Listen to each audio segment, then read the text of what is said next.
Hello and welcome. This is such an exciting time for human achievement.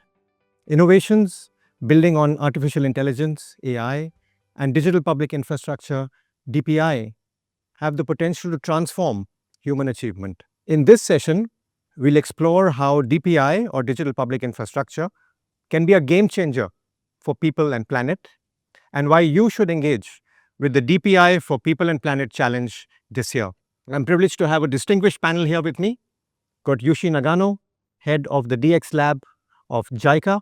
Got Sanjay Jain, director, DPI at the Gates Foundation. And we've got Tim Wood, who is the chief partnerships officer at Co-Develop. I'm Varad Pande, a partner at BCG, and it's my privilege to moderate this discussion. Thank you everyone for joining us. Maybe starting with you, Nagano-san. JICA has made a big bet on what is now called digital public infrastructure, and especially the concept of unified data highways or data exchanges. It's been a privilege to have a ringside view to see some of your work over the last 18 months. And sustainability is one of the important bets you've taken. So tell us why you feel this is an important topic for JICA and for you personally. Great, thanks, Varad. We JICA and JICA DXR thinks this is such a crucial issue because now stakes are ever higher, and the available tools or digital tools and knowledge are becoming more and more available and inevitable. And so that we believe now is a time to think about DPI and climate, combining it and make actual use cases happening. And the people and planet are inevitably connected. And we see that any solutions for the climate and environment planetary necessarily needs to be also catering to the inclusivity and for the people's benefit and well-beingness.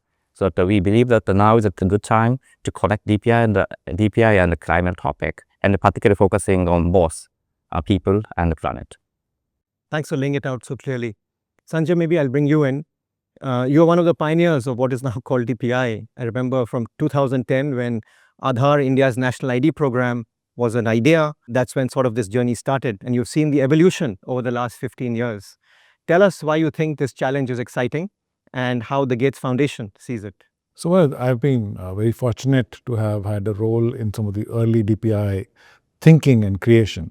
And what we have seen, I think, has far exceeded our original expectations. So from the Gates Foundation perspective, when we looked at DPI, I think agreed that it has three main benefits. First is it leads to more efficient and resilient governments. So governments are able to get, for example, deal with climate disasters or with any other eventuality quite rapidly. The second is it leads to more inclusive and open markets. And it also makes for more competitive economies because DPI as infrastructure allows others to build on top of it, and hence many ideas can take shape, and the competition is great for all of the people. Coming back to the challenge itself, I think we are now at this point where this is a big important need that is being felt by many countries as to how they can be resilient in the face of climate disaster. And while DPI as a movement has been catching on, I think it's time to harness the energies of various community groups who can think in terms of how to apply these principles to solve these pressing problems around the world. And so that's very exciting, and happy to be supporting this effort. Great to hear you on that. Maybe jumping into the challenge itself, and the objective of this challenge, and Tim, maybe you can reflect on this. The objective of this challenge really is to try to build a vibrant community of innovators who can use a DPI approach to build solutions at massive societal scale for people and planet. You represent Co-Develop, an organization that supports countries on their digital transformations, leveraging digital public infrastructure. Tell us about the origins of this challenge and how it came about. Co-Develop's primary goal is to help countries adopt digital public infrastructure, and we would like to see 50 countries in the next 5 years deploy digital public infrastructure at scale. But it is not just a technology goal in the abstract. In order for digital public infrastructure to have value for people in countries, it needs to address real problems and solve specific use cases.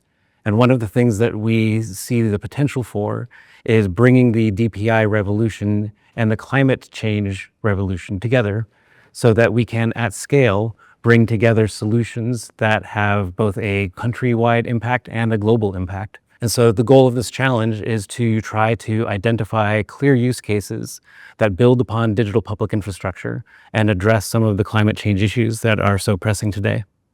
Fantastic. I think bringing those communities together is a great goal to have on this one. Nagano-san, I know this is challenges are not new to you. I think over the last year, you have supported some important challenges in this space, working on the Delhi Transport Stack and Innovation Challenge. You're also putting together a similar challenge on the Forest Stack in partnership with the Rajasthan government in India and others. Tell us about your learnings from those challenges. Right. Regarding Delhi Transport Stack and our upcoming Forest Stack, both in India, we have seen quite vibrant communities and strong innovators, startups, academias, and even large corporates extremely interested to provide and come and join in this DPI journey, and they really would like to offer their services on top what together with DPI and some of the open source DPGs. So our experiences back in the Delhi Transport Stack and upcoming Forest Stack is that it is a tremendous opportunity for innovators to really create their products and scale out for the societal benefit. And while it's always good for the startups and innovators to have their own products and go for the market, but this DPI-based challenge can create another avenue for those innovators to really reach out and do a bigger global scale societal impact going forward. Fantastic. Sanjay, maybe bringing you in here, the foundation is also been a big believer in challenges as a way of crowding in innovation to solve the hardest human development challenges. What's been your experience on that, and how can we leverage it in this challenge? So the reason why I think we love challenges is it brings out the creativity from a larger variety of people, students, startups, community groups. They're all able to put their heads together and think about how to solve these problems.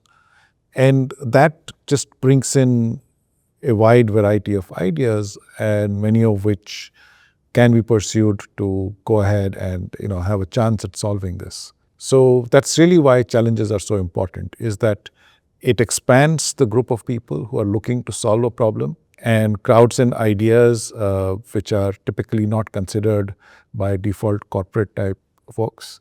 Yeah, I think it helps all of us feel more energized and creative in the process as well. Exactly. So Tim, what kind of innovations are you looking to see in this challenge, and how do we ensure broad global representation, especially from the global south?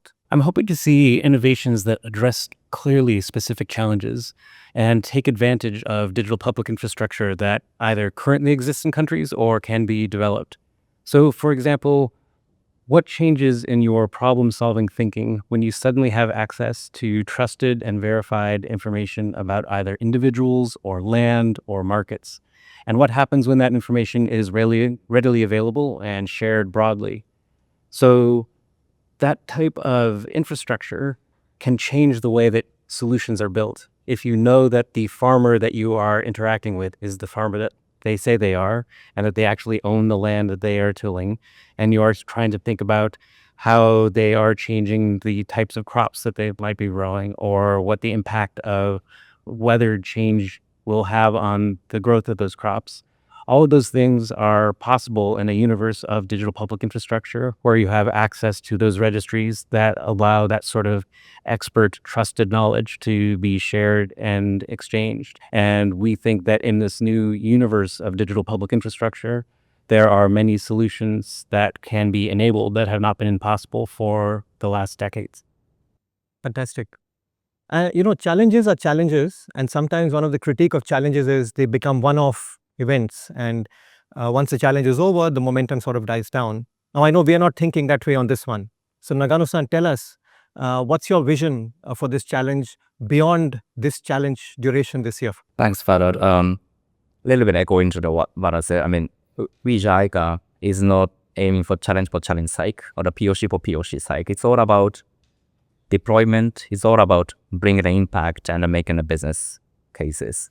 And we JICA see that this first year challenge toward COP30 in Delhi is only the beginning of the broader journey. And we JICA, together with broader stakeholders and the collaborators, would like to further drill down the real practical implementation and further scale out of the solutions we are going to pick through this innovation challenge, so that we are committed to do the real follow-up in the real countries on the ground, stakeholders engagement to bring you and bring the innovators, a very practical solution built and enrich the communities and enrich stakeholders and actual creating an impact. So that's the way that we see that this challenge, so that it's a journey. It's not a one-off event, but I would like to the innovators who are interested in this challenge to see this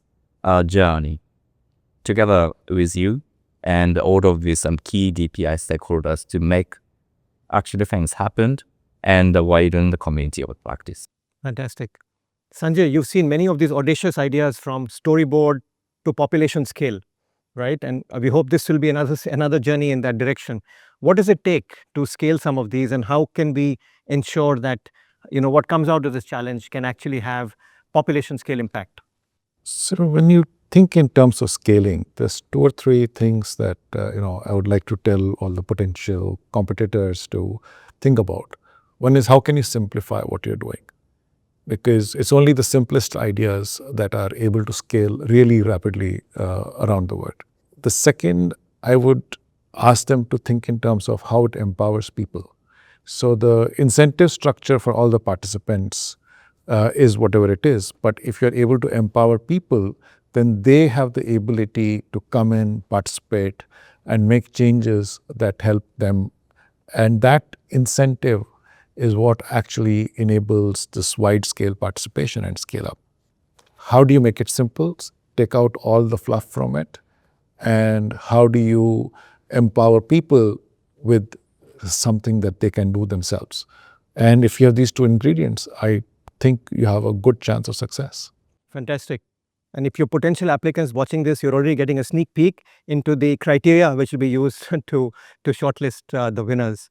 Tim, maybe one last question to you is that, DPI as a movement is very impressive, but sometimes it can feel a little bit daunting, especially for early stage innovators, to understand, conceptualize, engage. What would be your advice to them to cut through the noise and really make the most of this challenge?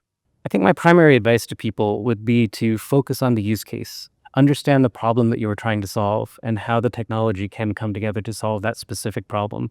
If you are addressing a clear problem, and the solution will fall into place, and that's the best way to maintain focus and to have a solution that will have a long-term impact in the country that you are working in. Fantastic. Nagano-san, what would be your parting words to the innovators as they consider applying for this challenge? Maybe path to impact or just simply impact. Fantastic. No better phrase than that to end this discussion.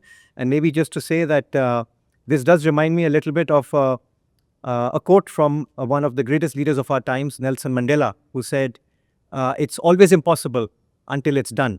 So with that, I think calling upon the creativity, passion of all you innovators to engage on this game-changing challenge, DPI for People and Planet.